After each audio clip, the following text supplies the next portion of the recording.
اب ہم حضرت نوح کے بارے میں بیان کریں گے آج۔ انسانوں کی ہدایت کا سلسلہ حضرت آدم کی رسالت ہی سے شروع ہو چکا تھا۔ اللہ نے اپنے رسولوں اور اپنی کتابوں کے ذریعے سیدھے راستے کی طرف رہنمائی فرمائی، حق و باطل کے فرق کو واضح فرمایا، اپنے پسندیدہ اور ناپسندیدہ اعمال کی تشریح فرمائی، اور ہدایت کا یہ سلسلہ جاری رہا۔ ہم انسانوں کا بھی عجیب حال رہا ہے کہ ہر ایک نے ان تمام ہدایات پر یقین نہیں کیا۔ بعض لوگوں نے رسولوں اور کتابوں کے احکامات کو پوری طرح دل و جان سے مان لیا، اور بعض نے ان سے پوری طرح انکار کیا اور نبیوں کی ہنسی اڑائی اور انہیں جھٹلایا، ان کی مخالفت کرتے رہے اور انہیں ستایا۔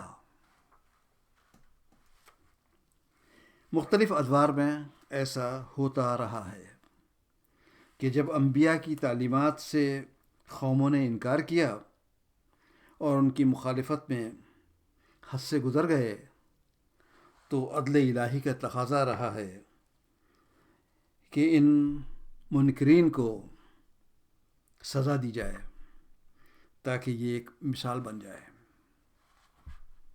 اور حق ہمیشہ باقی رہے۔ اس قسم کے واقعات کی طرف اشارہ فرماتے ہوئے اللہ رسول اکرم سے خطاب فرماتا ہے، کیا ان لوگوں کے ہلاکت کی خبریں تمہیں نہیں آئی؟ یعنی قوم نوح، عاد اور سمود اور قوم ابراہیم اور مدین والوں کی قوم اور وہ بستیاں جنہیں الٹ دیا گیا، ان کے رسول ان کے پاس کھلی کھلی نشانیاں لے کر آئے تھے۔ اللہ تو ان پر ظلم نہ کرتا، مگر وہ خود اپنے اوپر ظلم کرنے والے تھے۔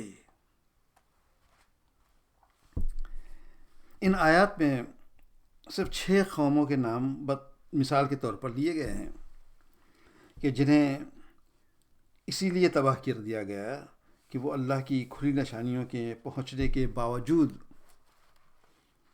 انہیں ماننے سے انکار کرتے رہے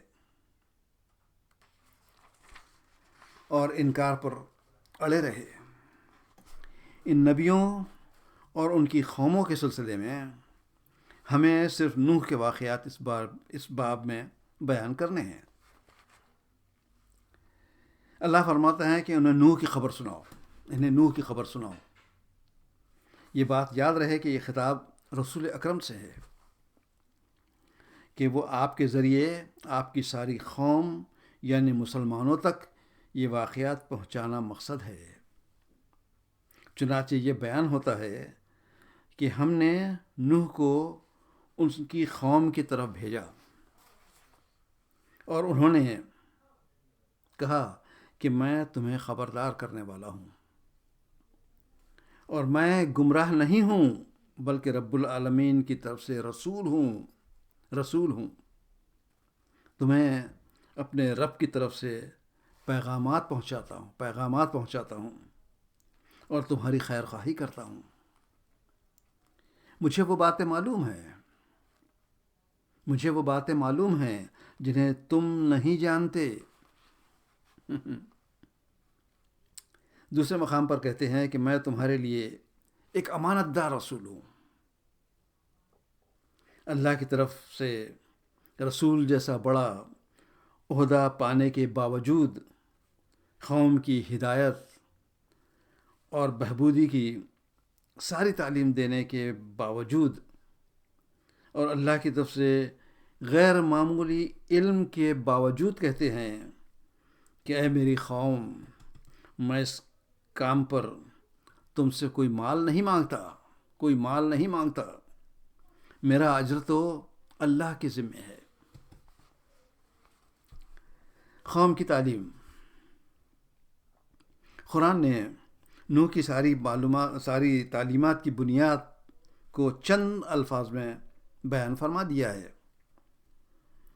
کہ اللہ کی عبادت کرو، اللہ کی عبادت کرو، اس کے سوا تمہارا کوئی معبود نہیں، کوئی معبود نہیں، اور اللہ سے تقوی رکھو، اللہ سے تقوی رکھو اور میری اطاعت کرو، اور میں اس کام پر تم سے کوئی اجر نہیں مانگتا، میرا اجر تو اللہ رب العالمین کے ذمے ہے، بس تم اللہ سے ڈرو اور میری اطاعت کرو۔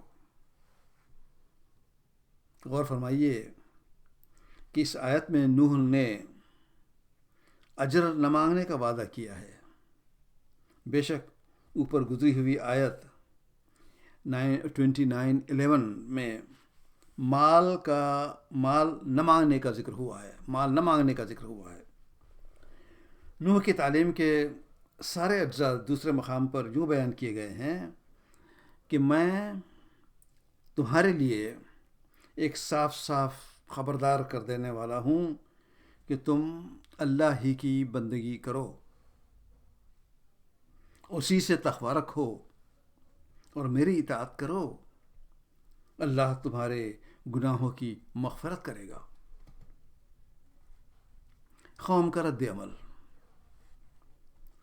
قوم کے سردار بولے کہ ہمارے خیال میں تم صریح گمراہی میں ہو، تم صریح گمراہی میں ہو، اور تم ہم جیسے ہی ایک بشر ہو، اور ہم دیکھتے ہیں کہ ہماری قوم میں جو کم درجے کے لوگ ہیں وہ بے سوچے سمجھے تمہاری پیروی کر رہے ہیں، ہم تم سے کوئی فضیلت نہیں پاتے بلکہ تمہیں جھوٹا سمجھتے ہیں، تمہیں جھوٹا سمجھتے ہیں۔ اور کسی نے کہا کہ اس کی غرض تو یہ ہے کہ ہم پر برتری حاصل کرے، اللہ کو اگر بھیجنا ہوتا تو فرشتے بھیجتا۔ یہ بات تو ہم نے کبھی اپنے باپ دادا کے وقتوں میں سنی ہی نہیں۔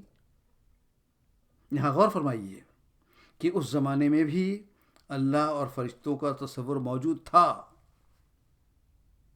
اور لوگ فرشتوں کو یقیناً نہایت بلندی کے مقام پر دیکھتے تھے۔ قوم کے بعد لوگوں نے کہا کہ اس آدمی کو جنون لاحق ہو گیا ہے، جنون لاحق ہو گیا ہے۔ انبیاء کو دیوانہ یا مجنون سمجھنے کی غلطی ہر زمانے میں ہوتی رہی ہے۔ کسی نے نوح سے کہا کہ کیا ہم تجھے مان لیں حالانکہ تیری پیروی رذیل ترین لوگوں نے کی ہے؟ تو نوح نے کہا کہ کیا تمہیں اس بات پر تعجب ہوا کہ تمہارے پاس خود تمہاری اپنی قوم کے ایک آدمی کے ذریعے سے تمہارے رب کی یاد دہانی ہو، تاکہ تمہیں خبردار کرے اور تم غلط روی سے بچ جاؤ اور تم پر رحم کیا جائے۔ میں تم سے نہیں کہتا کہ میں تمہارے پاس اللہ کے خزانے ہیں، اللہ کے خزانے ہیں، نہ یہ کہتا ہوں کہ تم غیب کا علم رکھتے ہو، نہ میرا یہ دعویٰ ہے کہ میں فرشتہ ہوں۔ ایک بات کا خیال یہاں ضروری ہے کہ نوح اپنی قوم میں 50 کم 1000 سال رہے۔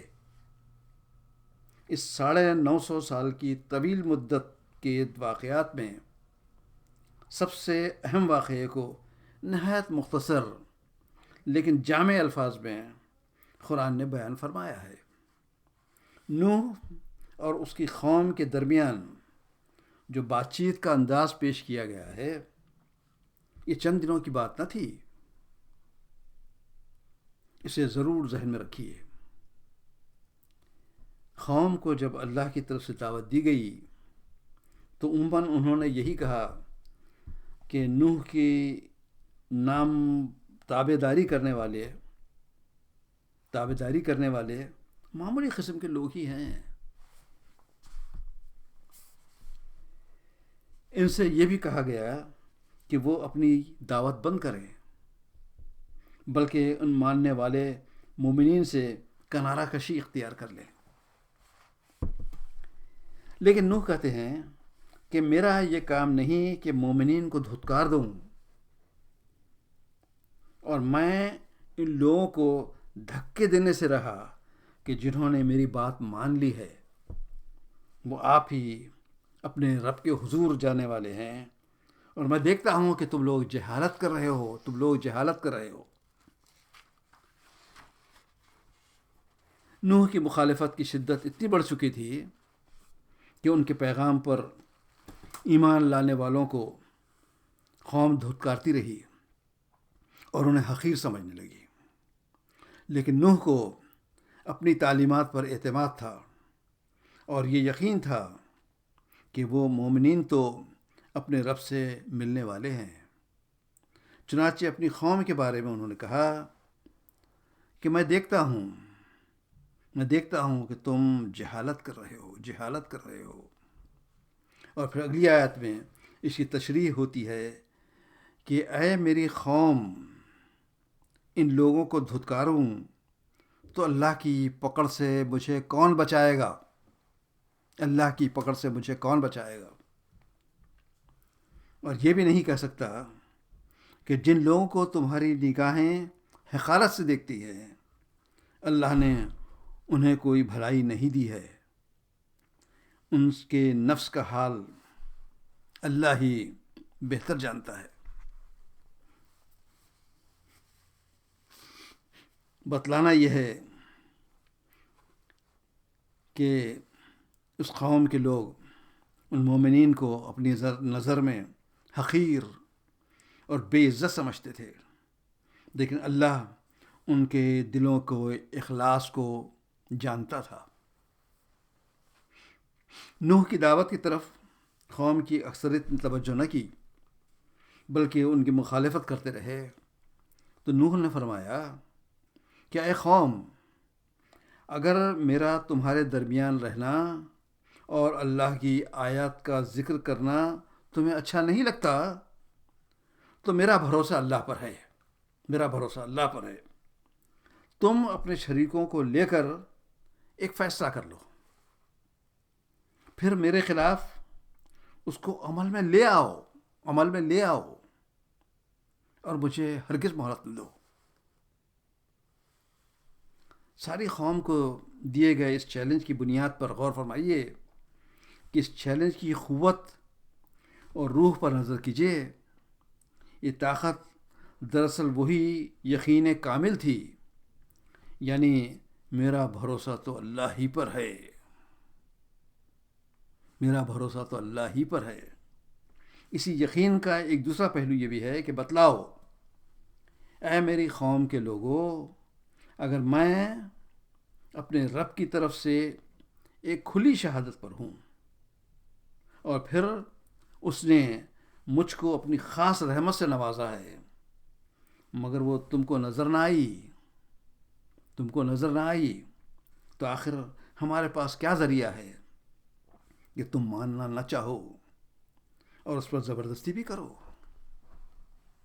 غرض یہ کہ نوح کے بار بار پیرائے بدل کر قوم کو تاکید کی کہ میں نے انہیں بلند آواز سے بلایا، میں نے انہیں مخفی اور کھلا بلایا اور کہا کہ اپنے رب سے مغفرت مانگو، بے شک وہ بڑا معاف کرنے والا۔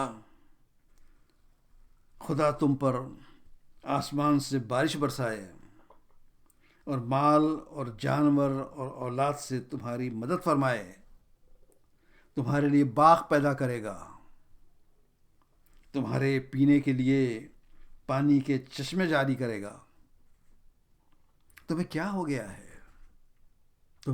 گیا ہے کہ تم خدا کی عزت نہیں کرتے، حالانکہ اس نے مختلف حالات میں تمہیں پیدا کیا۔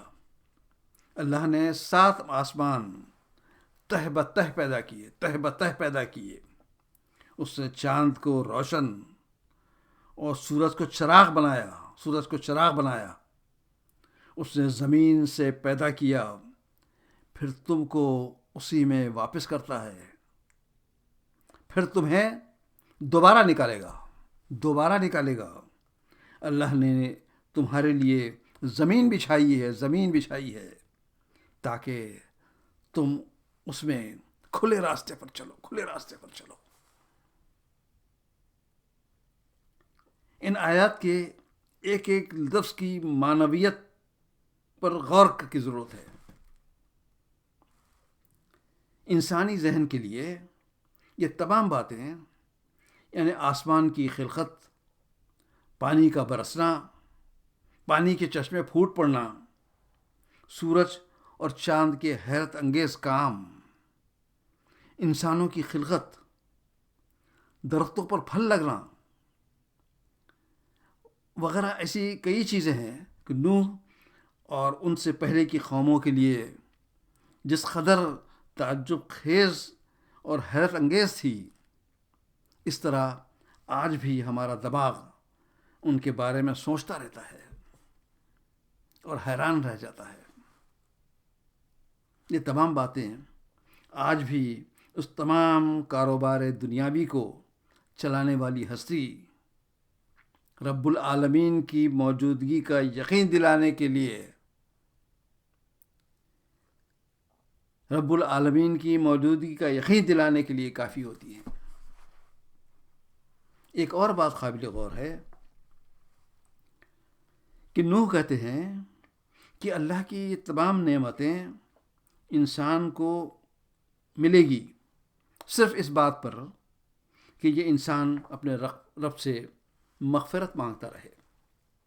مطلب یہ کہ اللہ رب العالمین سے استغفار طلب کرنا دراصل دنیا کے تمام خزانے اور نعمتیں حاصل کرنے کی بنیاد ہے۔ عجیب بات ہے یہ کہ یہاں یہ نہیں کہا گیا کہ تم یہ نعمتیں اللہ سے مانگو، یہ بھی نہیں کہا گیا کہ ان کے لیے تم دعائیں کرتے رہو، بلکہ صرف یہ کہ تم اللہ سے مغفرت مانگو اور نتیجے میں یہ سب کچھ تمہیں مل جائے گا۔ دوسرے معنی میں تمام دعائیہ کلمات میں سب سے بنیادی کلمہ یہی ہوا کہ اللہ سے استغفار طلب کریں۔ استغفر اللہ۔ نوح نے پھر کہا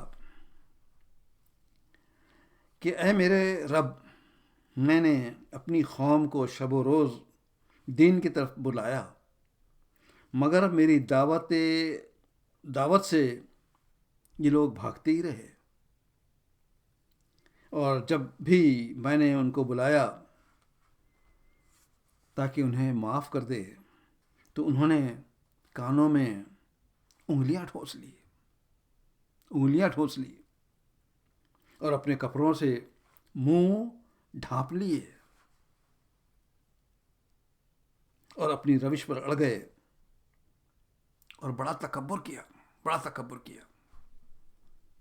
نوح کے جھنجلا جانے اور تنگ آ جانے کی کیفیات پر غور کیجیے۔ قوم کی کیفیت کے اظہار کے لیے قرآنی الفاظ کی جامعیت پر غور کیجیے۔ کہتا ہے کہ کانوں میں انگلیاں ٹھونس لی، اپنے کپڑوں سے منہ ڈھانک لیے اور اپنی جگہ اڑے رہے اور تکبر کیا۔ قوم کے اس انداز سے، اس کی اس بے پرواہی کو دیکھ کر ایک بار پھر نوح نے کہا کہ تم نے میری نصیحت سے منہ موڑا۔ میں تم سے کسی اجر کا طلبگار نہ تھا، میرا اجر تو اللہ کے ذمہ ہے۔ قوم کے سرداروں کا کہنا یہی رہا کہ ہرگز نہ چھوڑو اپنے معبودوں کو، اور نہ چھوڑو ود کو یا سوا کو اور یغوث اور یعوق اور نصر کو۔ نوح کی قوم جن معبودوں کی پرستش کرتی تھی ان کا ذکر اس آیت میں ہوا ہے۔ ان معبودوں کے نام بیان کیے گئے ہیں لیکن اور کوئی تفصیل نہیں ملتی۔ بتلانا یہ ہے کہ کئی معبود انہوں نے بنا رکھے تھے، لیکن ان معبودوں کے بارے میں تصورات اور عقیدت کی شدت کا ذکر ہوتا ہے کہ اس قوم کے اکابر یہی کہتے تھے کہ ان معبودوں کو ہرگز نہ چھوڑنا۔ ہر ایک معبود کا نام لے کر ان کی عبادت پر اڑے رہنے کی ضد یہ بتاتی ہے کہ اس قوم میں ان کے بارے میں احساسات بہت شدید تھے۔ اس مقام پر ایک اور نقطے کی طرف توجہ ضروری ہے۔ یہ بات واضح ہو چکی ہے کہ نوح کی قوم میں خدا کا تصور ضرور موجود تھا، جیسا کہ ہم آیت 24-23 میں دیکھ چکے ہیں کہ قوم نے نوح کے رسول ہونے پر شک کیا کیونکہ وہ انسان تھے، اور اس بارے میں دلیل یہ پیش کی کہ اگر خدا چاہتا تو فرشتے نازل کرتا۔ معلوم ہوا کہ وہ قوم اس بات پر یقین رکھتی تھی کہ دنیا کو پیدا کرنے اور اس کا کاروبار چلانے کے لیے اللہ موجود ہے، اور وہ چاہے تو فرشتے بھی بھیج سکتا ہے۔ یعنی اللہ کے ماننے میں انکار نہ تھا، لیکن مشکل یہ تھی کہ خدا واحد یعنی صرف ایک خدا کا تصور نہ تھا، بلکہ اللہ کے کاموں میں دوسرے معبودوں کے شرکت کے قائل تھے، اور کسی بھی طرح ان معبودوں کی شرکت کے بغیر اللہ واحد کی معبودیت کو ماننے کے لیے تیار نہ تھے۔ اور اسی لیے بڑے زور سے یہ کہا جاتا تھا کہ تم معبودوں کو نہ چھوڑنا، جبکہ ہم دیکھتے ہیں کہ نوح کی تعلیم کا مقصد یہ تھا کہ وہ ان مشکلانہ تصورات سے قوم کو باخبر کریں اور ڈرائیں، جیسا کہ ابتدا میں بیان ہو چکا ہے۔ انبیاء کے واقعات میں ہم دیکھتے ہیں کہ ان تمام قوموں میں اللہ کا تصور کسی نہ کسی شکل میں ہمیشہ موجود رہا ہے، لیکن اللہ کی وحدانیت کے تصور کو ان کا ذہن قبول نہ کر سکا۔ تمام انبیاء کی ہدایت اسی لا الہ الا اللہ کے مرکزی تصور کو پیش کرتی ہے۔ مختلف انبیاء کے حالات ہم جیسے جیسے دیکھتے جائیں گے یہ بات واضح ہوتی چلی جائے گی۔ نوح نے اپنی قوم کو کئی طریقوں سے سمجھانے کی کوشش کی۔ تاکید کے تمام طریقے کو آزمانے کے بعد بھی قوم نے نہ مانا، تو اب تنبیہ کا لہجہ اختیار فرماتے ہیں کہ اللہ تمہارے گناہوں کی مغفرت کرے گا اور تمہیں ایک مقرر وقت تک باقی رکھے گا۔ بے شک اللہ کا مقرر کردہ وقت جب آ جاتا ہے تو پھر ٹالا نہیں جاتا۔ کاش تم جان لیتے۔ اس کا جواب قوم نے یوں دیا کہ اے نوح، تم نے ہم سے جھگڑا کیا اور بہت جھگڑا کیا، اب تو بس وہ عذاب لے آؤ جس کی تم ہمیں دھمکی دیتے ہو۔ اگر تم سچے ہو تو نوح بولے کہ وہ تو اللہ ہی لائے گا اگر وہ چاہے، اور تم اتنا بلبوتا نہیں رکھتے کہ اسے روک سکو۔ اب اگر میں تمہاری خیر خواہی بھی کرنا چاہوں تو میری خیر خواہی تمہیں کچھ فائدہ نہیں دے گی، جبکہ اللہ ہی نے تمہیں بھٹکا دینے کا ارادہ کر لیا ہے۔ وہی تمہارا رب ہے اور اسی کی طرف تمہیں پلٹنا ہے۔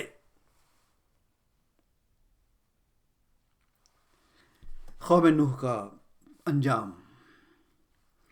تمام نصیحتوں اور تاکیدوں کے باوجود قوم کی طرف سے اس قسم کا جواب ملا تو آخر کار نوح تنگ آ گئے اور دعا کی کہ اے رب، ان لوگوں نے میری تکذیب کی ہے، اس پر اب تو میری نصرت فرما اور مجھے اور میرے ساتھ والے مومنین کو ان سے نجات دے۔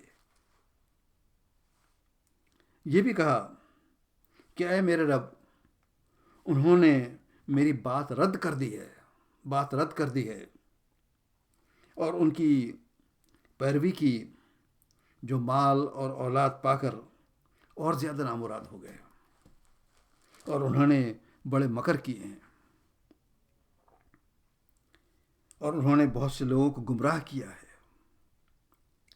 حد یہ ہے کہ نوح نے اپنے رب کو پکارا کہ میں مغلوب ہو چکا ہوں، میری مدد فرماؤ۔ جواب میں اللہ نے فرمایا کہ جب نوح نے ہمیں پکارا تھا، ہم نے اس کی دعا قبول کی اور اسے اور اس کے اہل کو کرب عظیم سے نجات دی۔ اسی بات کو دوسرے مقام پر دیکھیے کہ ہم نے نوح کو پکارا تھا تو ہم کیسا اچھا جواب دینے والے تھے۔ ہم نے اسے اور اس کے اہل کو کرب عظیم سے بچا لیا اور اس کی ضروریت کو باقی رکھا اور بعد کی نسل میں اس کی تعریف چھوڑ دی۔ سلام ہے نوح پر، تمام عالمین کی، جب ہم نیکی کرنے والوں کو ایسے ہی جزا دیا کرتے ہیں۔ بے شک وہ ہمارے مومن بندوں میں سے تھا۔ پھر بھی یہ حکم سنا دیا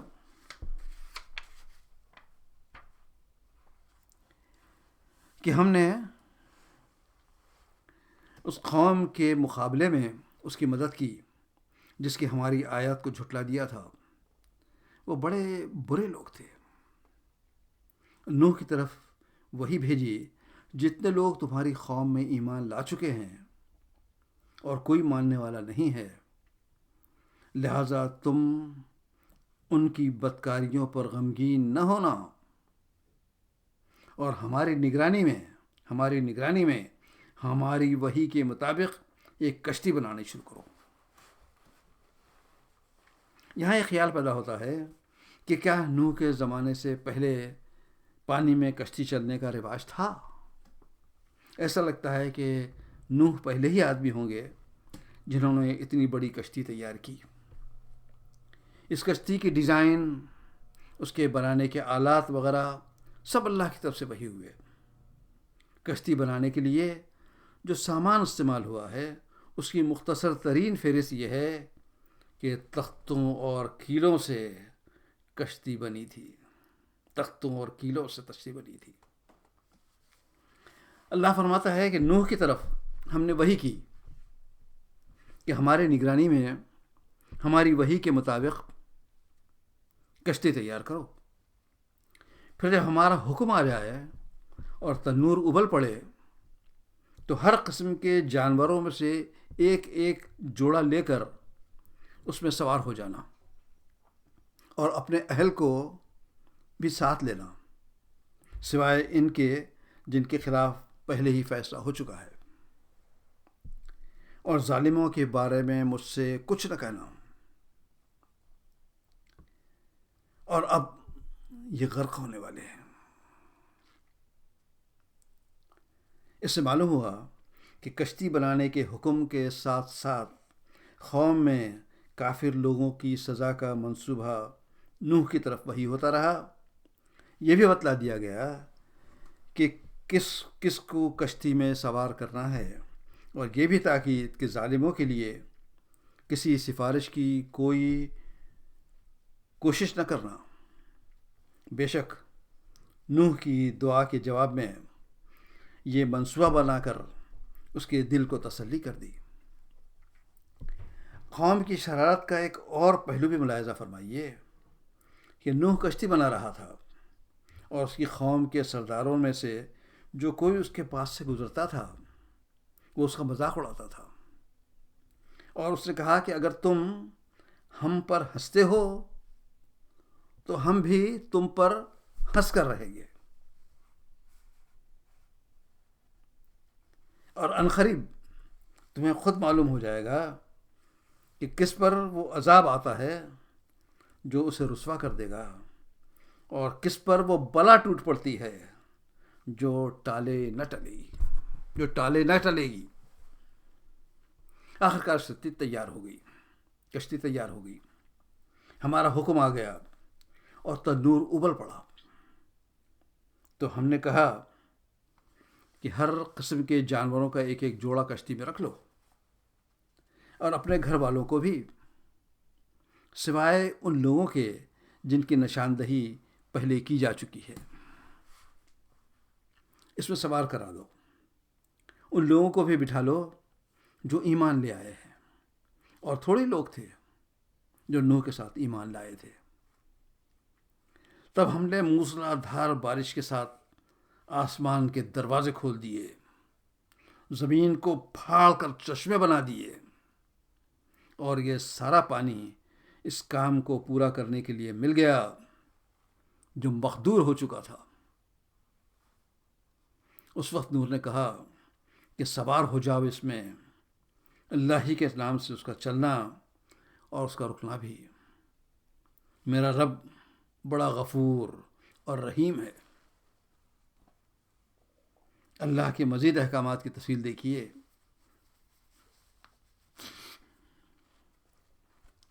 پھر جب تو اپنے ساتھیوں سمیت کشتی پر سوار ہو جائے تو کہے شکر ہے اللہ کا جس نے ہمیں ظالم لوگوں سے نجات دی، اور کہے کہ اے رب مجھے برکت والی جگہ اتارنا، اور تو بہترین جگہ دینے والا، اس میں بڑی نشانیاں ہیں۔ ایک اور مقام پر فرماتا ہے جب پانی کا طوفان حد سے گزر گیا تو ہم نے تم کو کشتی میں سوار کرا دیا تاکہ اس واقعے کو تمہارے لیے ایک سبق آموز یادگار بنا دے، اور یاد رکھنے والے کان اور اس کی یاد محفوظ رکھے۔ وہ کشتی ہماری نگرانی میں چل رہی تھی۔ یہ تھا بدلہ اس شخص کی خاطر جس کی ناقدری کی گئی تھی۔ فرزند رسول کا ذکر آتا ہے یہاں پر۔ نوح کے بیٹے کا تذکرہ اللہ نے ایک عجیب انداز میں فرمایا ہے، اور اسے آئندہ کے لیے ایک نشانی بنا دیا ہے۔ نوح فرماتا ہے کہ وہ کشتی ان لوگوں کو لیے چلی جا رہی تھی، ایک ایک موج پہاڑ کی طرح اٹھ رہی تھی۔ نوح نے اس کے بیٹے کو پکارا اور کہا کہ اے میرے بیٹے، ہمارے ساتھ سوار ہو جا اور کافروں کا ساتھ نہ دے۔ وہ بولا میں ابھی ایک پہاڑ پر چڑھ جاتا ہوں جو مجھے پانی سے بچا لے گا۔ نوح نے کہا آج کوئی چیز اللہ کے حکم سے بچانے والی نہیں ہے سوائے اس کے کہ اللہ ہی کسی پر رحم فرمائے۔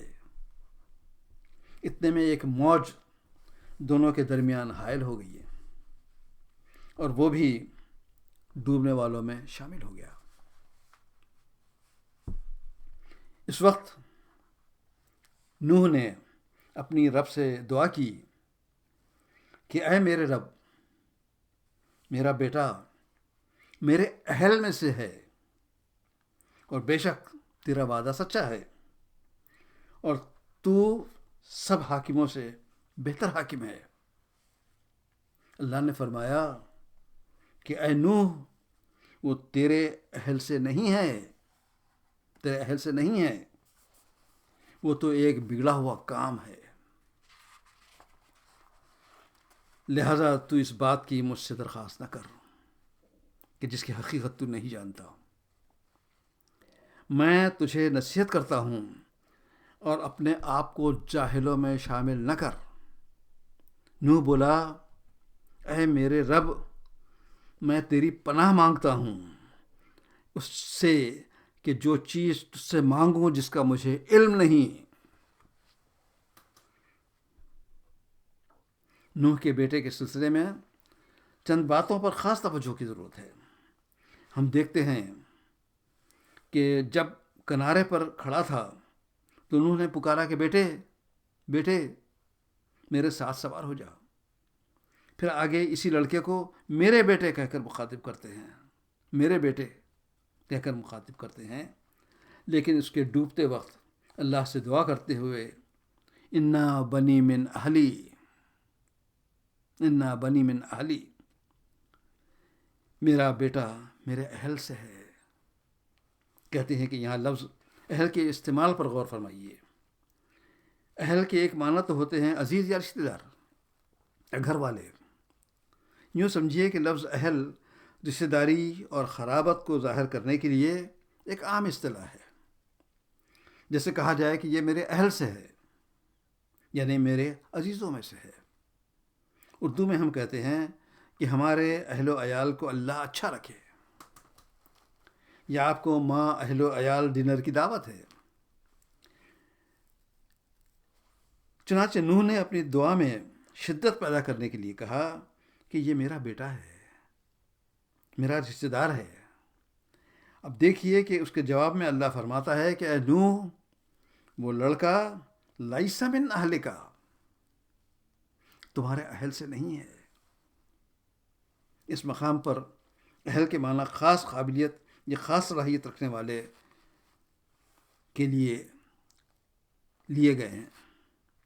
اردو میں ہم کہتے ہیں کہ فلاں شخص کا اس کام کے اہل نہیں ہے، یا فلاں آدمی بڑا نااہل ہے، یا یہ کہ فلاں شخص اس کرسی پر بیٹھنے کی اہلیت نہیں رکھتا۔ مطلب یہ کہ کسی شخص کی قابلیت اور صلاحیت کو ظاہر کرنے کے لیے بھی اہل کا لفظ استعمال کیا جاتا ہے۔ اس معنی کے لحاظ سے اب غور کیجئے، لیس من اہلک، یہ تمہارے قابل نہیں ہے، یعنی بیٹا ضرور ہے لیکن تمہارے لائق نہیں ہے، تمہارے مشن کو چلانے کے قابل نہیں ہے، اس میں وہ صلاحیت اور اہلیت نہیں ہے کہ تمہارا ساتھ دے سکے۔ پھر اس کی وجہ بھی بتائی کہ اللہ عمل غیر صالح، کیونکہ وہ نیک عمل نہیں ہے، اور ظاہر ہے کہ نوح کے بیٹے کی صلاحیت کو اللہ سے بہتر کون جان سکتا ہے۔ اس لیے نوح کو تاکید ہوئی کہ جس چیز کا تجھے علم نہ ہو اس کا سوال نہ کر، اور میں تجھے سمجھاتا ہوں کہ جاہلوں کی یہ حرکت نہ کیا کر۔ اور نوح نے فوراً اللہ سے معافرت مانگ لی۔ نوح کا سفر۔ نوح کے زمانے کے اس طوفان کے بارے میں ہم سنتے آئے ہیں کہ 40 دن اور 40 راتوں تک مسلسل بارش ہوتی رہی۔ دن اور رات کی اس گنتی کا ذکر قرآن میں نہیں ملتا۔ ممکن ہے ایک تصور بائبل یا تورات سے لیا گیا ہو۔ قرآن صرف اتنا کہتا ہے کہ پانی مقررہ اندازے پر پہنچ گیا۔ پانی کا یہ اندازہ صرف اللہ ہی کو معلوم ہے۔ مختصر یہ کہ کشتی اللہ کے حکم سے چلتی رہی۔ پھر حکم ہوا کہ اے زمین اپنا سارا پانی نگل جا، سارا پانی نگل جا، اور اے آسمان رک جا۔ چنانچہ پانی زمین میں بیٹھ گیا، فیصلہ چکا دیا گیا، اور کشتی جودی پہاڑ پر ٹک گئی، اور کہہ دیا گیا کہ دور ہوئی ظالموں کی قوم۔ غور فرمائیے کہ آسمان کے دروازے اللہ کے حکم سے کھلے تھے، اور زمین سے چشمے اللہ کے حکم سے ابل رہے تھے۔ پھر اسی طرح اللہ کے حکم سے آسمان سے پانی رک گیا، اور زمین نے پانی جذب کر لیا، اور اس پانی کے کم ہو جانے کا عمل اللہ نے اس وقت دیا جبکہ کام تمام ہو چکا تھا، یعنی قوم نوح کو ڈبو دینے کا جو منصوبہ اللہ نے بنایا تھا وہ پورا ہو چکا تھا. ساری منکر قوم غرق کر دی گئی اور پھر طوفان تھم گیا. ایک اور مقام پر اس بات کا ذکر ہوتا ہے کہ نوح کے مقابلے میں جو لوگ تھے وہ اپنی خطاؤں کی بنیاد پر ہی غرق کیے گئے. دیکھیے کہ صرف غرق ہو جانے پر سزا ختم نہ ہوئی بلکہ پھر آگ میں جھونک دیے گئے اور انہوں نے اپنے لیے اللہ سے بچانے والا کوئی مددگار نہ پایا. اس آیت کے آخری حصے پر غور کیجیے کہ انہوں نے اللہ کے سوا کوئی مددگار نہ پایا. یہ آیت اس آیت کی طرف زور دیتی ہے کہ دیکھو نوح کی قوم کے لوگ اللہ کے ساتھ جن جن کو شریک کرتے تھے ان میں سے کوئی بھی اس قوم کو ڈوبنے سے اور جہنم میں جلنے سے نہ بچا سکا.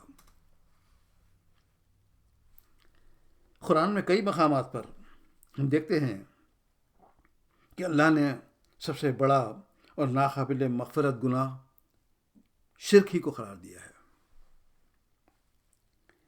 اور نوح کی قوم شرک میں جس قدر آگے نکلی ہوئی تھی اس کا ذکر اوپر ہو چکا ہے. مختصر یہ کہ جب نوح کی کشتی جودی کے ساحل پر پہنچی تو اللہ کا حکم ہوا کہ اے اہل نوح اتر جا، ہماری طرف سے سلامتی اور برکتیں ہیں تجھ پر اور ان امتوں پر جو تیرے ساتھ ہیں. پھر فرماتا ہے کہ اس طرح ہم نے اسے اور اس کے ساتھیوں کو بھری کشتی میں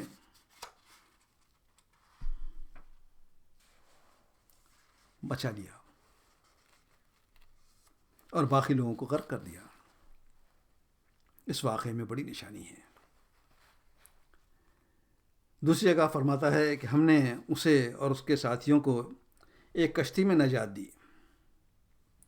اور ان لوگوں کو ڈبو دیا جنہوں نے ہماری آیات کو جھٹلایا تھا.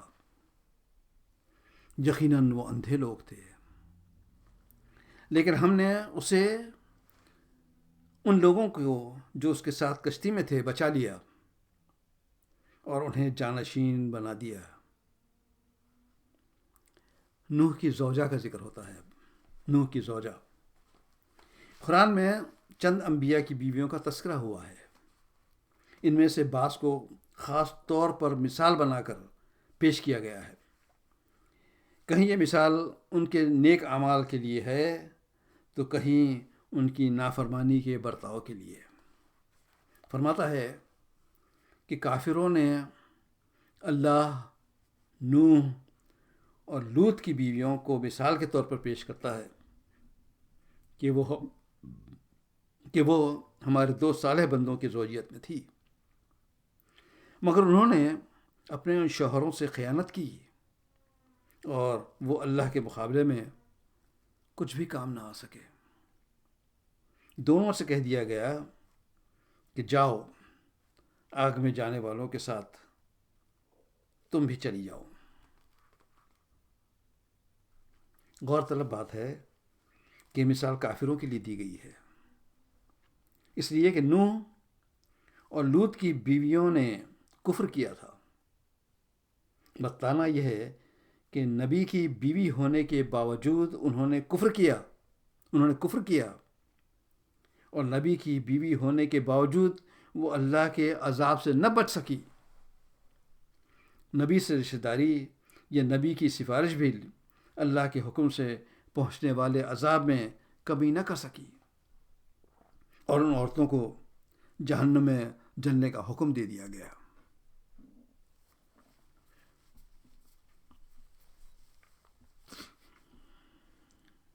آگے کی آیت میں ایک مثال مومنوں کے لیے پیش کی گئی ہے. اس مثال میں فرعون کی بیوی کا ذکر ہے. فرماتا ہے کہ اے اہل ایمان کے معاملے میں اللہ فرعون کی بیوی کی مثال پیش کرتا ہے. جب اس نے دعا کی کہ اے میرے رب، میرے لیے اپنے ہاں جنت میں ایک گھر بنوا دے اور مجھے فرعون کے عمل سے بچا لے اور ظالم قوم سے مجھے نجات دے۔ بتلانا یہ ہے کہ فرعون کے محل میں سارے شاہی اعزاز و اکرام اور اقتدار کے باوجود فرعون کے عمل اور خود فرعون کے اپنے آپ کو علیحدہ رکھنے کی دعا فرعون کی بیوی کرتی رہی۔ یہ صرف اسی صورت میں ممکن ہے کہ جب کہ اللہ پر ایمان کامل ہو اور فرعون کے شرک اور ظلم کو پہچاننے کی صلاحیت ہو۔ مختصر یہ کہ نہ صرف نوح کی بیوی بلکہ ان کے بیٹے نے بھی نوح سے اتنا گہرا اور قریبی رشتہ رکھنے کے باوجود نوح کی تعلیمات اور ہدایت پر عمل نہ لایا، جس کا نتیجہ یہ ہوا کہ دونوں کو سخت عذاب میں مبتلا کیا گیا۔ واقعہ نوح اور رسول اکرم، اس سے قبل ذکر ہو چکا ہے کہ ہر رسول کو ان کی قوم نے ستایا، ان کو جھوٹا سمجھا، ان کی تعلیمات سے انکار کیا۔ رسول اکرم کے زمانے میں بھی یہی کچھ ہوتا رہا۔ اسی لیے نوح اور دیگر انبیاء کے حوالے دے کر اللہ نے نبی اکرم کو دلاسے کے لیے یہ آیات وحی فرمائی کہ اے نبی، اگر وہ تمہیں جھٹلاتے ہیں تو اس سے پہلے قوم نوح اور عاد اور سمود اور قوم ابراہیم اور قوم لوط اور اہل مدین بھی جھٹلائے جا چکے ہیں، اور موسیٰ بھی جھٹلائے جا چکے ہیں۔ ان سب منکرین کو میں نے مہلت دی، پھر پکڑ لیا۔ اور یہ بھی کہ نوح کی قوم بھی جھٹلا چکی ہے، اور اس کے بعد بہت سے جتھوں نے یہ کام بھی کیا ہے۔ ہر قوم اپنے رسولوں پر جھپٹی تاکہ اسے گرفتار کرے، اور ان سب نے باطل سے حق کو جھکانے کی کوشش کی، مگر آخرکار میں نے ان سب کو پکڑ لیا۔ دیکھو میری سزا کیسی سخت تھی۔ مطلب ہے کہ سارے انبیاء کو اس امتحان سے گزرنا پڑا۔ ہر ایک ستائے گئے، ان کی تکذیب ہوئی، اور رسول اکرم سے کہا گیا کہ وہ دل کو مضبوط رکھیں اور فکر نہ کریں۔ مزید وضاحت ہوتی ہے کہ اے محمد، یہ غیب کی خبریں ہیں جو تمہاری طرف وحی کر رہے ہیں، اس سے پہلے نہ تم ان کو جانتے تھے اور نہ تمہاری قوم۔ بس صبر کرو، صبر۔ پھر اعلان ہوا کہ اللہ نے تمہارے لیے دین کا وہی طریقہ مقرر کیا ہے جس سے حکم اس نے نوح کو دیا تھا، اور جسے اب تمہاری طرف سے ہم نے وحی کے ذریعے بھیجا ہے، جس کی ہدایت ہم ابراہیم اور موسیٰ اور عیسیٰ کو دے چکے ہیں، اور کہ دین کو قائم کرو اور اس میں تفرقہ نہ پیدا کرو۔ تو دین اسلام کے ساری تاریخ کو اس آیات کے چند الفاظ میں جمع کر دیا گیا ہے۔ یہ ہے قرآن کی بلاغت اور جامعیت کا معجزہ۔ واقعہ نوح اور ہم، سارے عالم کے لیے قرآن یہ اعلان فرماتا ہے کہ بے شک اللہ نے آدم اور نوح اور آل ابراہیم اور آل عمران کو تمام دنیا والوں میں سے منتخب کیا تھا، اور ہم نے نوح اور ابراہیم کو بھیجا، اور ان دونوں کی نسل میں نبوت اور کتاب رکھ دی۔ پھر ان کے اولادوں میں سے کسی نے ہدایت اختیار کی اور بہت سے فاسق ہو گئے۔ یعنی نبوت اور کتاب نوح اور ابراہیم کی نسل میں رہی۔ یہ بھی واقعہ ہے کہ ان کی اولادوں میں کچھ ہدایت یاب ہوئے اور بہت سے بدکار۔ پھر یہ کہا جاتا ہے کہ تم ان لوگوں کے اولاد میں سے ہو جنہیں ہم نے نوح کے ساتھ کشتی میں سوار کیا تھا، اور نوح ایک شکر گزار بندہ تھا۔ اس مضمون کو نوح علیہ السلام کی دعا پر ختم کرتا ہوں کہ جو قرآن کے ذریعے ہم تک پہنچی ہے، کہ اے میرے رب، مجھے اور میرے والدین کو اور ہر شخص کو جو میرے بعد مومن بن کر داخل ہوا ہے، اور سب مومن مردوں اور عورتوں کو مغفرت کر بخش دے، اور ظالموں کے لیے ہدایت کے سوا کسی چیز میں اضافہ نہ کر۔ یہاں پہ بیان ختم کرتا ہوں۔ یہ 140 صفحہ ہے۔